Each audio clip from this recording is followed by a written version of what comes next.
महादेव मुंडेचे मारेकरी अद्यापही मोकाटच आहेत असं सुरेश धस यांनी म्हटलंय। 2023 मधल्या आरोपींवर अद्यापही कारवाई झालेली नाही असं सुरेश धस यांचं म्हणणं आहे।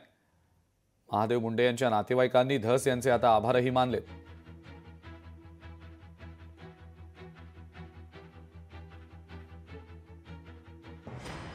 कोई एक दूसरा मर्डर हुआ मयत महादेव दत्तात्रेय मुंडे 22 अक्टूबर 2023 का मर्डर हुआ।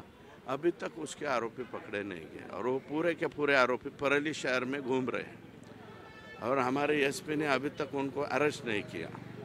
मैंने अभी बोला उनको कि उनको भी अरेस्ट करो, तो वो बोले करता हूँ। ती म्हणली मी परेला 7 तारखेला येणार आहे, 7 तारखेला आल्यावर मी घेतो फॉलो। पण त्यांनी काय फॉलो घेतला काय घेतला मला माहित नाही। आज जे मीडिया टाइम्स सुरेश साहेबांनी केली त्याच्याबद्दल माझे त्यांच्याकडून आभारच आहे, कारण की त्यांनी माझ्या अंदाजीचं पर्यंत काढलं। ह्याच्यात राजकारणाचा विषय मला काय माहित नाही, कोणाचे नाव घ्या अगर काही हे असा प्रकार काही झाला नाही। लोकशाही मराठी ऐका, पहा, जागरूक रहा।